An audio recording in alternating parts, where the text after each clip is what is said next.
There are currently 2 Peter Parkers in the Spider-Man mythos right now, and we don't know why. And here's the crazy thing about it, right? Like, look at the Spider-Man costume.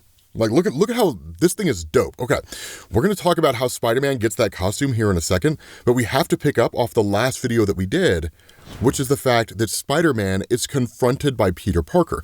Now, in that last video that we covered, the last storyline where Spider-Man was becoming a villain, he ended up coming up against this villain called Hellgate. And while we really didn't get like a huge explanation on what was going on, seemingly Spider-Man was supposed to make Hellgate stronger, but Spider-Man really failed to do so, and where a lot of it was ambiguous at best, Hellgate pummeled Spider-Man, and the last thing he said to him before he almost killed him was, "Get stronger," and then he just punches this guy. And so at that point, Spider-Man just kind of turns and starts becoming a lot more villainous, where he starts talking about things like the pain that he feels, he can share with other people. But at the end of that, Peter Parker confronts Spider-Man, and he asks him, "Who are you?" Because you're not Spider-Man. And so that's this whole conversation. But what's awesome is we get this kind of monologue along the way, letters that are literally written where they say, "There are moments, fleeting moments since the experiment began where I find myself untethered. Not from reality, to be clear. My mind has never been so aligned with the objective present of the world." And so that's where Peter, in talking to Spider-Man, asked the question, "What's your play, Spider-Man?" And where Spider-Man doesn't say anything. He says, "Silent and ominous." That's boring. And he's like, "Better than diarrhea of the mouth, I guess." And so Spider-Man asks him, "Why are you posing as Peter Parker?" And Peter's like, "It's none of your business." And so the two of them just kind of have a stare down, and then of course it goes to where you would expect it to. The two of them start fighting, but there's huge clues on what's going on, because this kind of monologue continues. The city needs Spider-Man. For now, at least, I am Spider-Man. Wearing his skin disconnects me from the past, from pain, from guilt. The liberation is, for lack of a better word, intoxicating, but also disorienting. I don't like it, because when these two guys start going to blows with each other, Peter Parker says, I'll give the threads an 8 out of 10. Obviously, they're hiding a different build, and the tech is helping you out, but the real giveaway is you don't have a spider sense. And if you go back and you look at the previous story, that's actually one of the things that you realize was going on, that Spider-Man was being attacked in ways that he shouldn't have been attacked because he didn't have a spider sense. Right? People were catching him off guard. And so it's kind of nuts, because at that point, Peter gets thrown into a chimney, right? And then Spider-Man says, "You're fast, strong, agile, not as verbose either. That's a relief. I doubt you could pull off his humor." So then it turns out this Peter Parker is not Spider-Man. Neither one is truly Peter Parker. And Spider-Man continues on. He says, "Because while you're clearly book smart, you're also a dullard. And I'm sure you do not have Peter Parker's best interest in mind." And so he says, "Tell me where he is, or your life is going to become extremely terrifying." And that's where this guy just says, "You have no idea what that would take. I do not terrify easily." And then he brandishes energy weapons, right? And so at this point, it's just like, what is going on here? Like, what in the heck, right? And so that's where Spider-Man is just kind of like, I was really hoping you were the chameleon. I've always wanted to punch the chameleon. And so he says, "What have you done to Peter, Ben Reilly?" So it turns out this Peter Parker is Ben Reilly. So we have one half of the equation answered, but it doesn't answer who's under the Spider-Man suit. Who's pretending to be Spider-Man? Because it's not Peter Parker. And so that's where Ben just kind of says, "I made him better," right? You, on the other hand, are completely tanking the brand. And he just asks, why, right? What gives you the right to call yourself Spider-Man? Now, one important thing to know about here, for those of you guys who are familiar with Ben Reilly, but have kind of been lost in the fray of his character's story in recent years, the reason why he has a costume that looks like that is technically he goes by the name Chasm. And that's been a thing ever since he joined forces with Madeline Pryor, the Goblin Queen. And they joined forces because basically using her forces of limbo, it would allow them to enact revenge on their various enemies. So Ben Reilly could go after Peter Parker because Peter Parker ultimately defeated Ben Reilly when he was pretending to be the Jackal in the Clone Saga. And Madeline Madeline Pryor, as most of you guys who are X-Men fans know, has always had a grudge against Jean Grey because she feels like Jean, when she returned and Cyclops left Madeline and Nathan to go join Jean in the original X-Factor, Jean stole the life that belonged to Madeline. So it was kind of just digging up these really old plot points and then coalescing them together into a story. But that explanation being what it is, this person pretending to be Spider-Man continues on with this monologue. He says, he asked a fair question, the clone, Chasm, when he's in the suit. But more telling was how he asked it, enraged, unthinking, blinded by the heat of the moment, and, I imagine, plagued by psychological scars that I wouldn't presume to plumb in his journal. His only thought, unmasking a fake Spider-Man, focusing on the wrong goal. That could have been me, but I am better than that. And so ultimately, this leads to Spider-Man making an escape and quite literally getting away from Ben Reilly. And so at that point, Felicia Hardy shows up and she simply says, right, he may not be our Spider, but at least he's got his eye on the prize, Ben, right? And that's kind of the funny thing because she knows he's Ben Reilly, and presumably only because of the fact that she was there watching the fight between the two of them go down, probably smiling and filing her nails while it happened. And so what you end up doing here is switching over to Tombstone and the Shocker. Now, Tombstone is basically our litmus test. He's kind of the standard that's being used to illustrate how far Spider-Man has fallen. Otherwise, it would just kind of look like Spider-Man's sort of angry. And because Tombstone has historically been one of the most brutal villains that Spider-Man has, even he's kind of taken aback by what happened with the Shocker, because the Shocker tells him, right, like, you know, I don't know when I'm going to walk again. Right? You know, it could be a few days, it could be a couple weeks, but I'm currently in the process of recovering. And of course, Tombstone's like, take some painkillers, man. But the doctor kind of clears things up a little bit, right? Like the doctor says he'll be ready in 3 days, Tombstone.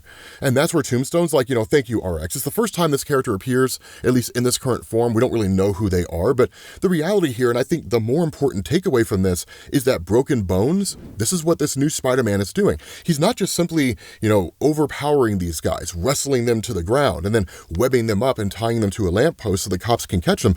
He's beating these guys unconscious, breaking them apart limb from limb. It's exceedingly brutal. And so that's why, you know, Tombstone just kind of goes out on his balcony and he's like, what happened to you, Webbs, right? And why the hell do I care? And so that's where you switch over to a conversation between Felicia Hardy and Ben Reilly. And this is actually one of the coolest aspects of the clones that exist in Marvel Comics. And it's kind of a quick and dirty explanation here for those of you guys who are new to the Spider-Man mythos.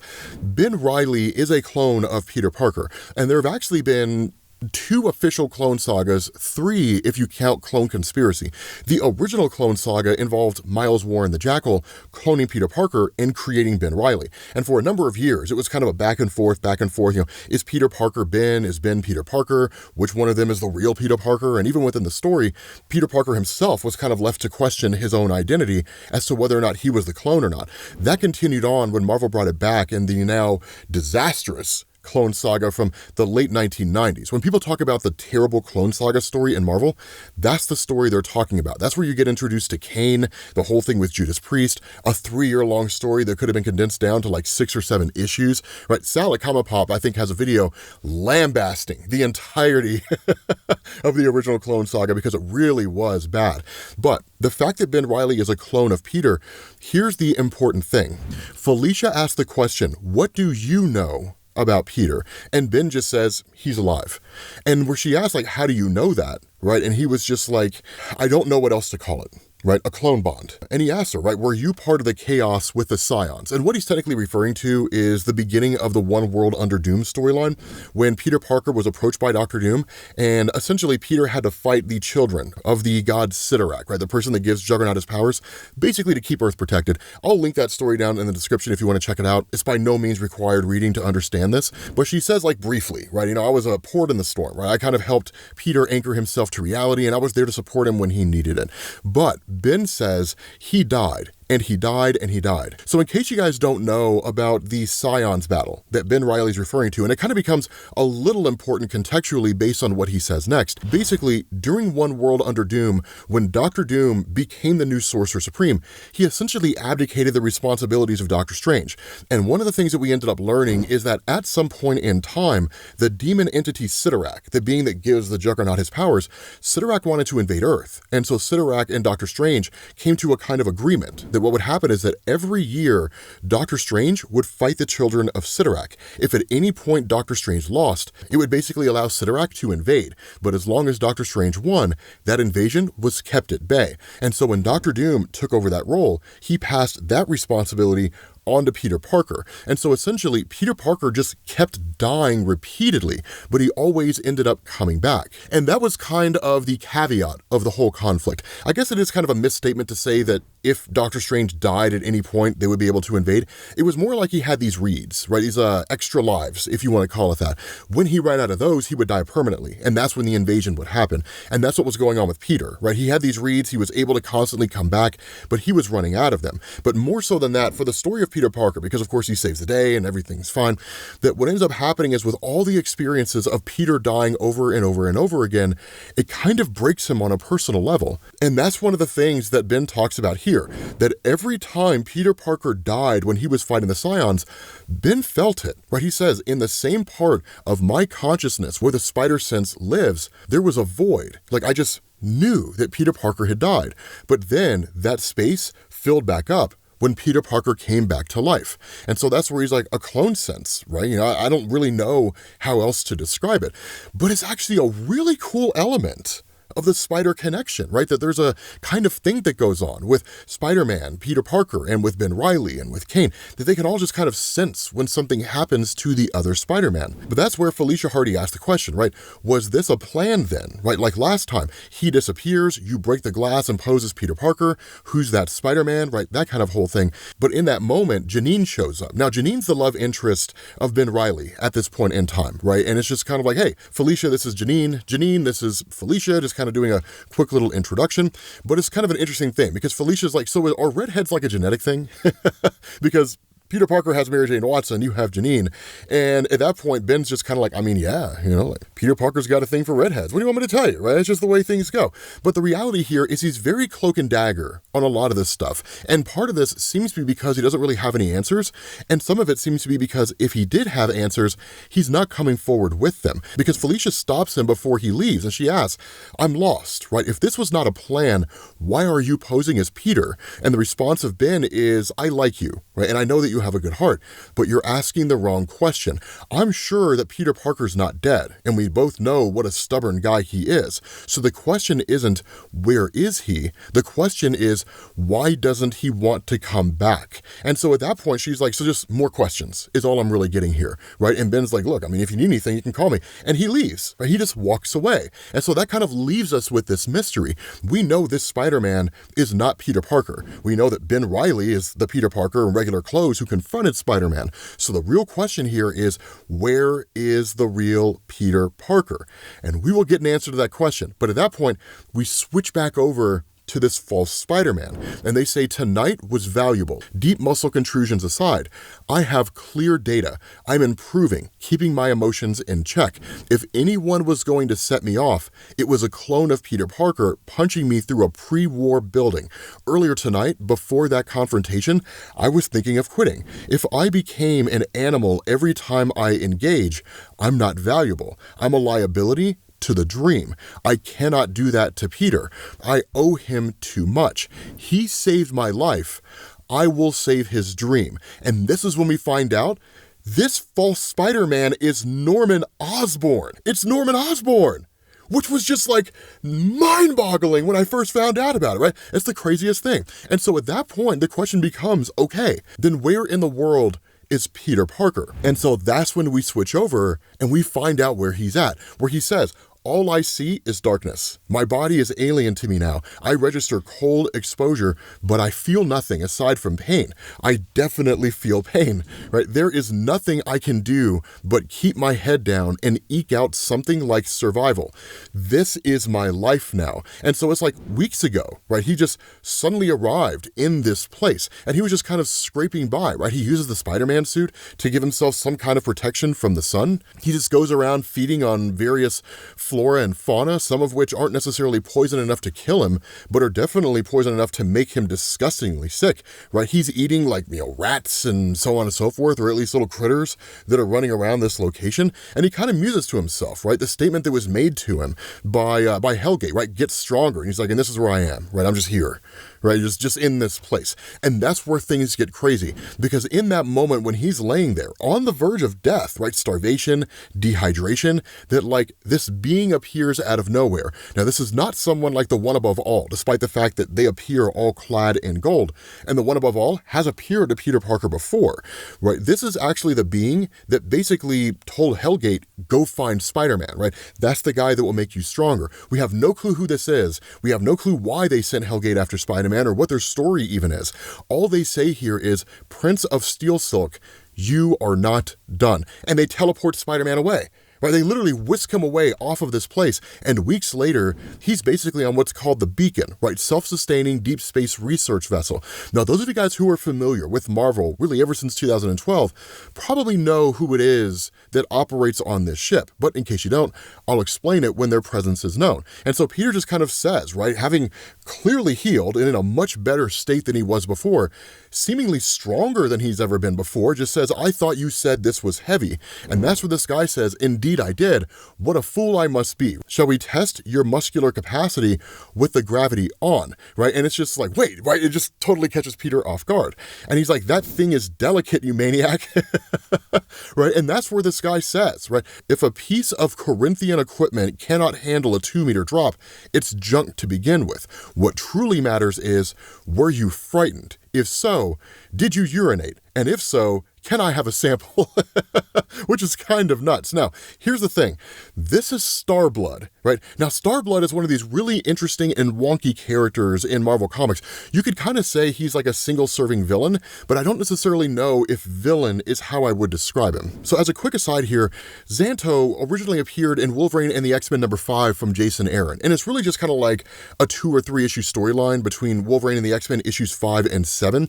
But what ends up happening is a lot of you guys are familiar with the Brood race. In case you're not, the Brood are basically like the alien xenomorphs of the Marvel Universe, right? In fact, I don't even think Marvel's ever provided a definitive origin for the Brood outside of the fact that they came from an alternate reality or something like that.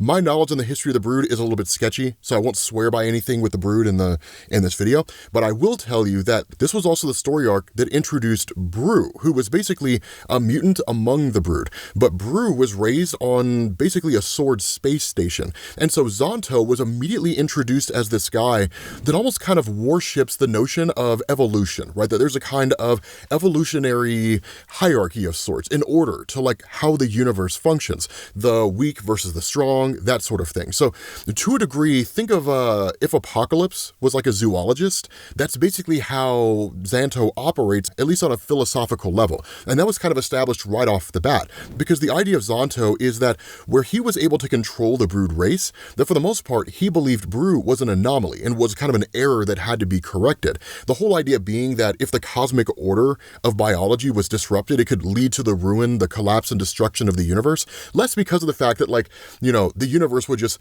die one day, but more because it would just lead to the ruin of all, right? That people need to know their place and operate within their place, if that makes any sense. And so basically he confronts Wolverine and the X-Men, tries to stop Brew and tries to destroy Brew, and ultimately he's defeated and chased off. And then he does appear a few more times after that, but the long and short of him is that all he really cares about is zoology, right? Studying animals, life forms, and he can kind of control them. And that's why he sees Peter Parker as much of an experiment as he does an actual person. But things are a little more sinister than we're initially led to believe. And so he asked the question, is there any notable data from your efforts, right? And the response of Peter, no, it's all baseline stuff really, right? Like perfect health is really kind of how I feel. And so at that point, Xanto's like, you sound disappointed, right? Considering the state that I found you in, right? And Peter's just kind of like, I know, right? I was hoping for better, because keep in mind, in the back of Peter Parker's mind is the statement of Hellgate. Peter has to become stronger. And so there's kind of a funny bit of an exchange between the two of them where Peter's like, one day I'm hoping that you'll wear pants under the Flexi-Suit, and Xanto kind of laughs at him for a second, and Peter's like, it wasn't really a joke. And Xanto's like, that's what makes it funnier. The fact that you were serious. But then Peter kind of fills us in a little bit on this monologue where he says, I've spent the last past few weeks running every conceivable test on myself to confirm two things. Number one, that I am not dreaming, and number two, that I am not dead, because this place is how I imagined heaven when I was a kid, right? How many nights did I lie in my closet of a room in Queens and pray that I'd been abducted by aliens and taken on an adventure, right? And so that's where you kind of get to the nature of the relationship between Xanto and Peter, where they're both essentially scientists, right? Peter studies science, Xanto studies zoology, but it all falls under the umbrella of the same field, right? Science itself. And so the relationship between the two of them, again, is kind of a friendship here, because when Xanto's feeding Peter, right, he's like, it's not pizza, but I do hope that you enjoy the meal, right? And Peter's just kind of like, how do you know what pizza is, right? And Xanto's like, because I'm a man of culture, right? He's like, it's a delicacy. Despite exploring countless civilized worlds, I have not found the like. I theorize it has something to do with the New Yorkish water, right? Do you miss it? And Peter, of course, says no, because Chicago pizza is better than New York pizza. But he also says, who wants a perfect slice from two boots when you can have mystery fruit salad from Planet X, which is actually kind of funny because Planet X is technically where Groot is originally from in Marvel Comics. And so that's where Xanto is like, your jest belies pining from your home world. And he's like, glorious Earth, the biodiversity, the mutations. I plan to write a series of books about your unique genetics. And he's like, alas, with the galaxy at war with itself, a return visit is impossible. And of course, what he's referencing right now is the Imperial event that's going on in Marvel Comics. Yes, we're covering it. We do have a playlist if you're interested in checking it out. It's a pretty solid story. But Peter kind of continues on with this monologue where he says, Xanto does not ask how I came to be on a barren planet fragment light years from home, and I don't offer, right? We are aligned in our respect for one another's privacy, curiosity, and singular goal. And so Peter is continually working to improve his strength. Now, we don't really have a definitive number yet, right? We don't know what his baseline was before this started and where he's at now, but seemingly he's becoming incredibly strong. The closest that we get here is that Xanto simply says, you are over 100 times stronger than 99.9% of your entire species. And so we don't know if he's like collectively referring to the species of humanity and how much weight could the entire human species actually lift if everybody pushed at the same time. But Peter Parker's apparently 100 times stronger than that. So this is kind of a long and short way of saying he could beat the hell out of Captain America if the two of them ever fought again, which I kind of hope they do with this new level of strength.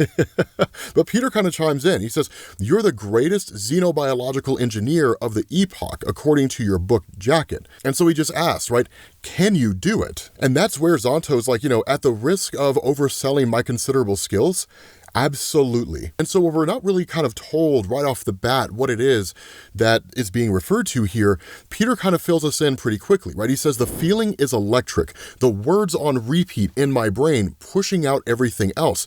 He can do it. He can make me stronger. I'm reluctant to let that confidence turn into hope, but it's nice to feel something other than despair and fear. Back home, on a night like this, I'd pull on the suit and go for a good long swing to clear my head, and soon I'll be able to do that.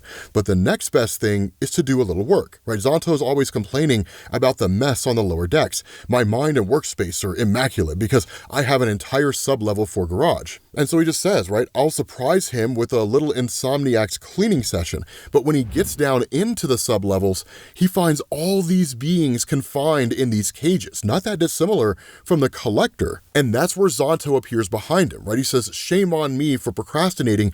Rebooting security protocols takes low level when you're having fun. And that's where Peter's like, it's too good to be true. It's always too good to be true. There's no way that this guy who is the galaxy and probably the universe's foremost zoologist was not experimenting on sentient beings. And that's where Peter's like, you said that you weren't doing that you were not experimenting on sentient creatures, you were experimenting on plants.